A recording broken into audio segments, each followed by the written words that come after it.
This video is sponsored by EduQuest. இதில் இவங்க நிறைய ஆன்லைன் கோர்சஸ் சொல்லி தராங்க. இதை பற்றின டீட்டெயில்ஸ் தெரிஞ்சுக்கணும் அப்படின்னா டிஸ்கிரிப்ஷனில் லிங்க் இருக்குது, போய் செக் பண்ணி பாருங்கள். The struggle to find courses that truly speak your language, it's finally over. Welcome to EduQuest, where learning is made just for you.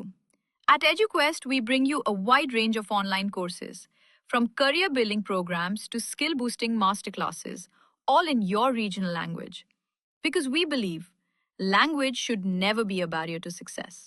Our courses are tailor-made after understanding what today's learners really need. So why wait? Start learning the smarter, simpler way only with EduQuest. Visit eduquest.courses and explore your next course today. And hey, don't miss out on our exciting offers and promotions. Hello everyone. இன்னைக்கு first sentence, எனக்கு plastic bag வேண்டாம். இது எப்படி சொல்லலாம்? எனக்கு கொஞ்சம் voice லோவாக இருக்கும், மைக்கில் கொஞ்சம் ப்ராப்ளம், அட்ஜஸ்ட் பண்ணிக்கோங்க. First, I don't need plastic packs. I don't need plastic packs. எனக்கு பிளாஸ்டிக் பேக் வேண்டாம். I don't need plastic packs அப்படின்னு சொல்லலாம். அடுத்தது, இது ரொம்ப விலையாக இருக்குது, அதாவது ரொம்ப விலை அதிகமாக இருக்குது, ரொம்ப ஓவராக இருக்குது, இந்த மாதிரி சொல்லுவோம் இல்லையா? அது எப்படி சொல்லலாம்? இது ரொம்ப விலையாக இருக்குது அப்படிங்கிறது, திஸ் இஸ் டூ எக்ஸ்பான்சிவ்.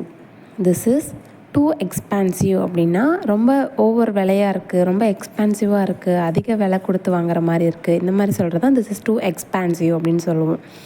அடுத்தது, இங்கேயே நில்லு அப்படின்னு சொல்லுவாங்க இல்லையா? குட்டீஸஸ்லாம் எங்கேயாச்சும் வெளியில் போகிறாங்க அப்படின்னா எங்கேயும் போகக்கூடாது, இங்கேயே நிற்கணும் அப்படின்னு சொல்லுவாங்க இல்லையா? அந்த இங்கேயே நில்லு அப்படிங்கிறது எப்படி சொல்லலாம்? இங்கேயே நில்லு, ஸ்டாண்ட் ரைட் தேர். ஸ்டாண்ட்னா நில்லு, ரைட் தேர்னா இங்கேயே நில்லு, ஸ்டாண்ட் ரைட் தேர் அப்படின்னு சொல்லுவோம்.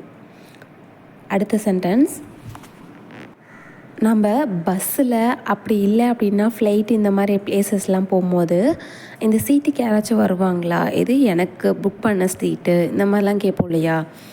இந்த சீட்டு யாராவது எடுத்திருக்காங்களா அப்படின்னு கேட்போம் ஃப்ளைட்டில். இல்லைன்னா இந்த சீட்டுக்கு யாராச்சும் வருவாங்களா, இந்த மாதிரி கேட்போம் இல்லையா? அதை எப்படி கேட்கலாம்?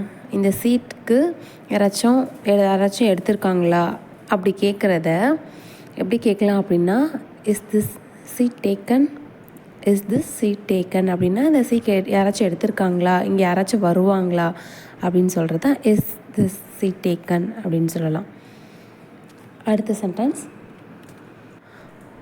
உனக்கு புரியுதா இல்லையா? இந்த மாதிரி கோபமாக கேட்போம் இல்லையா? உனக்கு புரியுதா இல்லையா, ஏன் தான் அப்படி பண்ணுற அப்படின்னு ஒரு கோபத்தோடு கேட்போம் இல்லையா? அந்த ஒரு பாயிண்டில் ரொம்ப டென்ஷன் ஆனவங்களுக்கெல்லாம் உங்களுக்கு புரியுதா இல்லையா அப்படின்ட்டு நம்மளோட பொறுமை இழந்துட்டு நாமளே கேட்போம். அதை எப்படி கேட்கலாம்? உனக்கு புரியுதா இல்லையா? Do you understand or not? Do you அண்டர்ஸ்டாண்ட்னா உனக்கு புரிஞ்சுதா, ஆர் நாட்னா இல்லையா, புரிஞ்சுதா இல்லையா அப்படிங்கிறத தான் do you understand or not அப்படின்னு சொல்கிறோம். அடுத்த சென்டென்ஸ் என்னென்னா, எனக்கு 1/2 கிலோ கொடுங்கன்னு கேட்போம் இல்லையா? கடைக்கு ஃப்ரூட்ஸ் வாங்க போவோம், இல்லை வெஜிடபிள்ஸ் வாங்க போகும்போது எனக்கு 1/2 கிலோ வேணும், 1/2 கிலோ கொடுங்க எனக்கு, இந்த மாதிரி கேட்குறது எப்படி கேட்கலாம்? எனக்கு 1/2 கிலோ கொடுங்க. இந்த சென்டென்ஸை நம்ம எப்படி கேட்கலாம்? 1/2 கிலோ அப்படின்னா 1/2 kg, give me 1/2 kg, 1/2 kilo அப்படின்னு கேட்கலாம். Give me 1/2 kilo.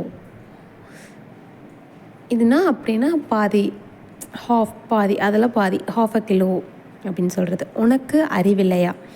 இது நம்ம டே டு டே லைஃப்பில் பேசுகிற சென்டென்சஸ் தான் நான் அவங்களுக்கு நிறைய சொல்லி கொடுத்துட்ருக்கேன். மறக்காமல் கற்றுக்கோங்க. அண்ட் சேனலுக்கு சப்போர்ட் கொடுங்க. உனக்கு அறிவில்லையா? You have no knowledge, you have no knowledge அப்படின்னா உனக்கு சுத்தமாக அறிவே இல்லையா அப்படின்னு சொல்கிறதா யூ ஹாவ் நோ நாலேஜ் அப்படின்னு சொல்கிறது. அடுத்தது, நீ இதை எவ்வாறு செய்தாய்? நீ இதை எவ்வாறு சரி செய்தாய்? இது எப்படி கேட்கலாம்? சரி செய்தாய் அப்படின்னா ஃபிக்ஸ் பண்ணது, how did you fix it, how did you fix it. இது மிக்ஸி, எந்த மாதிரி எந்த ஒரு எலக்ட்ரிக் அப்ளைன்சஸ் கூட சொல்லிக்கலாம். ஓகேங்களா? இந்த மாதிரி சென்டென்சஸ் தான் நம்ம சொல்லி கொடுத்துட்ருக்கோம். மறக்காமல் சேனலை சப்ஸ்கிரைப் பண்ணி ஆல்ங்கிற பெல் ஐக்கான் கிளிக் பண்ணிக்கோங்க. ஏன்னா அப்போ தான் நான் போடுற வீடியோஸ் உங்களுக்கு இன்ஸ்டன்ட் நோட்டிஃபிகேஷனாக வரும். சேனலுக்கு மறக்காமல் உங்களுக்கு சப்போர்ட் கொடுங்க. டாட்டா, பாய்.